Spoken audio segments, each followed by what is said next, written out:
So welcome every one ನಮ್ಮ ಚಾನಲ್ಗೆ ಮತ್ತೊಮ್ಮೆ ನಮ್ಮ ದುಕಾಡಿ ಜೊತೆ ಒಂದು ವ್ಲಾಗ್ ಮಾಡೋಣ ಅಂತ. ಸೊ ಬೇಸಿಕಲಿ ಏನೋ ಅಂದರೆ ನಮ್ಮ ಗಾಡಿ ಸ್ಟಾರ್ಟ್ ಮಾಡಿ 15 ಡೇಸ್ ಆಯಿತು. So last Sunday car track ಹೋಗಿದ್ವಿ.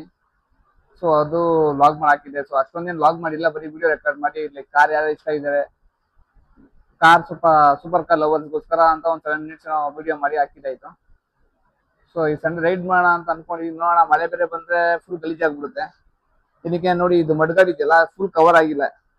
ಸೊ ಇಷ್ಟೇ ಇರೋದ್ರಿಂದ ಮಳೆ ಬಂದ್ರೆ ಗಾಡಿ ಓಡ್ಸೋಕ್ಕೆ ಆಗಲ್ಲ, ನಿಮ್ಗೆ ಇಲ್ಲಿವರೆಗೂ ಆರುತ್ತೆ ಕೊಚ್ಚೆ ಆ ಥರ.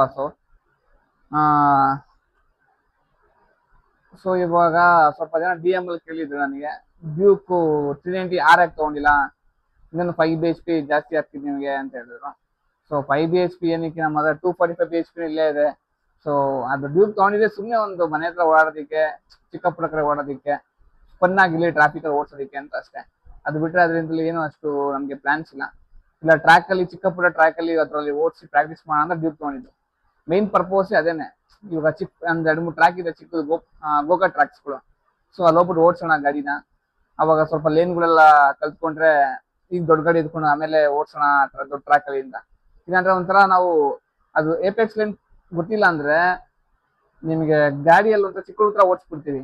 ಮೇನಲ್ಲಿ ಲೇನ್ಸ್ ಕಂಡಿಡಿದ್ರೆ ದೊಡ್ಡ ತಲೆನೋವು ಟ್ರ್ಯಾಕ್ಗಳಲ್ಲಿ. ಅದಕ್ಕೆ ಏನಂತೀರ, ಮನ್ಸ ಪ್ರಾಕ್ಟೀಸ್ ಬೇಕು. ಒಂದ್ಸರಿ ಬಂದ್ಬಿಟ್ಟು ಯಾರು ಅಲ್ಲಿ ಟ್ರ್ಯಾಕಲ್ಲಿ ಹೊಡಿಯೋಕ್ಕಾಗಲ್ಲ. ಅಟ್ಲೀಸ್ಟ್ ಒಬ್ಬ ಸಕ್ಕದಾಗ ಕಲ್ತ್ಕೋಬೇಕು, ಅಟ್ಲೀಸ್ಟ್ 5 ಟ್ರ್ಯಾಕ್ಸ್ ಆದ್ರೂ ಮಾಡ್ಬೇಕು ಕಂಟಿನ್ಯೂಸ್ ಆಗಿ. ಅವಾಗ ನಿಮ್ಗೆ ಗೊತ್ತಾಗ್ಬಿಡುತ್ತೆ ಲಾಜಿಕ್ ಟ್ರ್ಯಾಕಲ್ಲಿ ಓಡಿಸೋದು. ನಾವು ವೈಬೇರ್ ಓಡಿಸ್ತಿರೋದ್ರ ಫುಲ್ ಚಿತ್ತಾಗಿ ಓಡಿಸ್ತೀವಿ ಆರಾಮಾಗಿ ಅಂತ ಹೋಗ್ಬಿಟ್ರೆ ಈಚೆ ಹೋಗ್ಬಿಡ್ತೀವಿ ರೋಡಿಂದ, ಟ್ರ್ಯಾಕಿಂದ.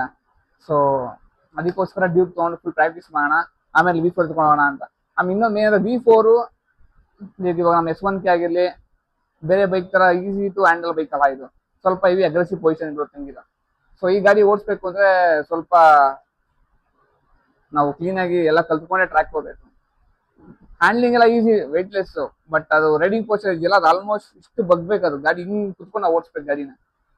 ತುಂಬಾ ಅಗ್ರೆಸಿವ್, ಹ್ಯಾಂಡ್ಲು ತುಂಬಾ ಡೌನ್ ಇದೆ ಇದು ನೋಡಿ, ನಿಮಗೆ ಗೊತ್ತಾಗ್ಬಿಡುತ್ತೆ ಟ್ಯಾಂಕ್ ಎಷ್ಟು ಕೆಳಗಡೆ ಇದೆ ಅಂತ.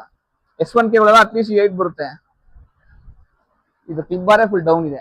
ಸೊ ಈ ಗಾಡಿನ ಟೈಮ್ ಮಾಡಬೇಕು ಅಂದ್ರೆ ನಾವು ಫಸ್ಟ್ ಚೆನ್ನಾಗಿ ಕಲ್ತ್ಕೋಬೇಕು ಟ್ರ್ಯಾಕಲ್ಲಿ, ಇಲ್ಲಾಂದ್ರೆ ಓಡಿಸೋದು ತುಂಬಾ ಕಷ್ಟ. ಸೊ ರೆಗ್ಯುಲರ್ ಲಾಗ್ ಮಾಡ್ಬೇಕು ಅನ್ಕೋತೀನಿ, ಬಿಸಿ ಶೆಡ್ಯೂಲ್ಸ್ ಅಲ್ಲಿ ಆಗ್ತಾನೆ ಇಲ್ಲ. ಈಗ ನೋಡಿ, ನಮ್ಮ ಫಾರ್ಚುನರ್ ಎತ್ತಿ ಅಲ್ಲೇ 1 ಮಂತ್ ಆಯ್ತು. ಸೊ ಇದನ್ನ ಎತ್ತು ಅಲ್ಲೇ 20 ಡೇಸ್ ಆಯ್ತು. ಈ ಸಂಡೇ ಓಡಿಸೋಣ ಅಂತ.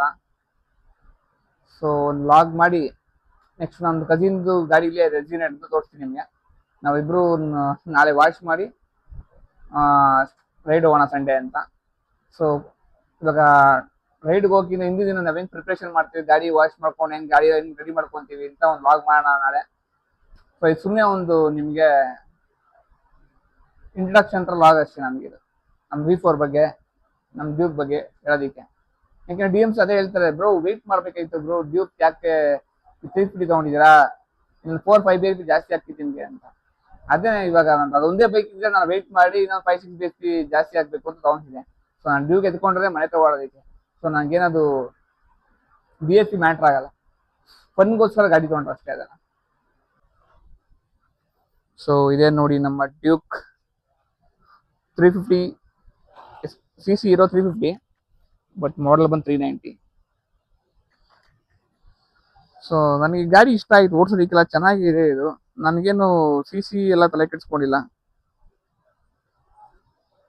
ಇವಾಗ ಕ್ವಿಕ್ ಶಿಫ್ಟರು, ಡೌನು ಮತ್ತೆ ಆಟೋ ಬ್ಲಿಪ್ಪರ್ ಎಲ್ಲ ಇದೆ ಆಲ್ಮೋಸ್ಟ್. ಸೊ ಓಡಿಸೋದಕ್ಕೆ ಸಕ್ಕ ಈಸಿ ಇದೆ ಅದು ಗಾಡಿ ಓಡಿಸೋದಕ್ಕೆ. ನನಗೆ ಪವರ್ ಏನು ತಲೆ ಕೆಡಿಸ್ಕೊಂಡಿಲ್ಲ. ಸೊ ಅದೇ ಪಾಪ ನಮ್ಮ ಫ್ರೆಂಡ್ಸ್ ಎಲ್ಲ ಹೇಳ್ತಿದ್ರು, ಏನಕ್ಕೆ 390 ಯಾರು ತಗೋಬೇಕಲ್ಲ, ಏನಕ್ಕೆ 350 ತಗೊಂಡ್ವಿ ಅಂತ. ಬಟ್ ಪವರ್ ಏನಕ್ಕೆ 5 BHP ಎಲ್ಲ ಏನಕ್ಕೆ ತಲೆ ಕೆಡಿಸ್ಕೋಬೇಕು ಹೇಳಿ. ಮನೇಲಿ ರಾಕೆಟ್ ಹಿಡ್ಕೊಂಡು V4ನ ಪವರ್ ಬಗ್ಗೆ ತಲೆ ಕೆಡಿಸ್ಕೋಬಾರ್ದು. ನನಗೆ ಏನಿದೆ ಮನೆ ಆಟ ಆಡೋದಕ್ಕೆ ಅಷ್ಟೇ ತಗೊಂಡಿದ್ದೀನಿ. ಬಟ್ ಗಾಡಿ ತುಂಬಾ ಒಳ್ಳೆ ಗಾಡಿ, KTM ಮಾತ್ರ ನಂಗೆ ತುಂಬಾ ಇಷ್ಟ ಆಯ್ತಿದ್ದು. ಸಕಾಲಾಗಿದೆ ಓಡಿಸೋದಕ್ಕೆ, ಡೈಲಿ ಯೂಸ್ಗಂತೂ ಸೂಪರ್ ಆಗಿದೆ. ಚಿಕ್ಕ ಪುಟ್ಟ ಟ್ರ್ಯಾಕ್ ಎಲ್ಲ ಮಾಡ್ಬೋದು. ಇದು ಫಸ್ಟ್ ಸರ್ವಿಸ್ ಆದ್ರೆ ಒಂದು ಟಾಪ್ ಸ್ಪೀಡ್ ಹೊಡೆದ್ಬಿಟ್ಟು ಚೆಕ್ ಮಾಡ್ಬೋದು. ಇದಕ್ಕೂ ನನ್ನ ಕಸಿದು Z100. ಸೊ ಇದಕ್ಕೂ ಫುಲ್ ಸಿಸ್ಟಮ್ ಯಾರೋ ಹಾಕ್ಬಿಟ್ಟಿದೀವಿ. ಅವ್ನು ರೈಡಿಗೆ ಬಂದು ಎತ್ಬಿಟ್ಟು ಹೋದ್ರೆ ತಿರ್ಗಾ ಬರೋದು ನೆಕ್ಸ್ಟ್ ರೈಡಿಗೆ. ನಮ್ಮ ಟೈರ್ ಬೇರೆ ಆಲ್ಮೋಸ್ಟ್ ಇವಾಗ ವಾರ್ನ್ ಔಟ್ ಆಗ್ತಿದೆ. ಒಂದು 2 8 ತನಕ ಓಡಿದೆ. ಈ ಟೈರ್ ಲೈಫ್ ಬರದೆ ಒಂದು 4000 ಒಡನೆ ಬಂದ್ಬಿಡುತ್ತೆ, ಇನ್ನೊಂದು 1000 ಓಡಿಸ್ಬೋದಿಲ್ಲ ಅಂದ್ರೆ ಅಷ್ಟೇ. ಇದೆಲ್ಲ ಟಾರ್ಕ್, ಇದೆಲ್ಲ ನಿಮ್ಗೆ ಟ್ರ್ಯಾಕ್ದು ಮಾರ್ಕ್ಸ್ ಇದು. ನಮ್ಮ ರೆಗ್ಯುಲರ್ ಹೈವೇ ರೈಡ್ಸ್ ಇಷ್ಟೆಲ್ಲ ಇದ್ರೊಳ ತರ ಎಲ್ಲ ಡೀಪ್ ಕಾರ್ನರ್ಸ್ಗಳಿಲ್ಲ. ಈ ತರ ಇದ್ರೆ ಫುಲ್ ಟೈಟ್ ಕಾರ್ನರ್ಸ್ ಅಲ್ಲಿ ಜಾಸ್ತಿ ಲೀನ್ ಮಾಡಿದ್ರೆ ಮಾತ್ರ ಈ ತರ ಇದ್ರೊಳಗೆ ಬಸ್. ಸೊ ಇದೆಲ್ಲ ಸ್ವಲ್ಪ ಅಪ್ಗ್ರೇಡ್ ಮಾಡಬೇಕು, ಚೈನ್ಸ್ ಪಾಕೆಟ್ಸ್ ಎಲ್ಲ. ಇನ್ನೊಂದು 2000 ಕಿಲೋಮೀಟರ್ಸ್ ಆಗಲಿ, ಆಮೇಲೆ ಚೇಂಜ್ ಮಾಡೋಣ ಅಂತ. ಇದೆಲ್ಲ ವೆಯ್ಟ್ಲೆಸ್ ಚೈನ್ಸ್ ಪಾಕೆಟ್ ಎಲ್ಲ ಬರುತ್ತೆ, ಸೊ ಅದೆಲ್ಲ ಇನ್ಸ್ಟಾಲ್ ಮಾಡೋಣ ಅಂತ. ಈ ರೈನಿ ಸೀಸನ್ ಅಂತೂ ದುಃಖ ಎತ್ತೋದಕ್ಕೆ ಆಗಲ್ಲ. ಸ್ಟಾಕ್ದು ಇತ್ತಲ್ಲ, ಇದು ಇಲ್ಲಿವರೆಗೂ ಇತ್ತು. ಸೊ ಇವಾಗ ಅಟ್ಲೀಸ್ಟ್ ಸ್ವಲ್ಪ ಕವರ್ ಆಗ್ತಿತ್ತು ನೀರೆಲ್ಲ ಆರೋದು. ಇವಾಗಂತೂ ಇದು ಫುಲ್ಲು ಕೆಳಗಡೆನೆ ಇದೆ, ಈಸಿಯಾಗಿ ಆರ್ಬಿಡುತ್ತೆ ಮೇಲ್ಗಡೆ. ಎಕ್ಸಾಸ್ಟ್ ಎಲ್ಲ ಗಲೀಜ್ ಆಗ್ಬಿಡುತ್ತೆ.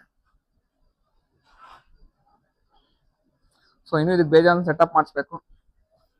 ಫಸ್ಟ್ ಟೈರ್ ಆರ್ಡರ್ ಮಾಡ್ಕೋಬೇಕು.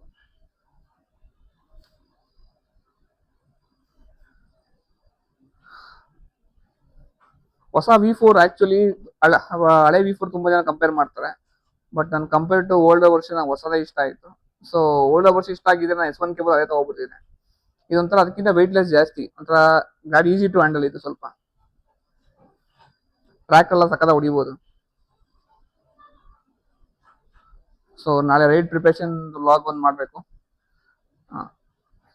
ಜಸ್ಟ್ ಗಾಡಿನ ಸ್ಟಾರ್ಟ್ ಮಾಡಿ ನಿಮಗೆ ತೋರ್ಸೋಣ ಅಷ್ಟೇ.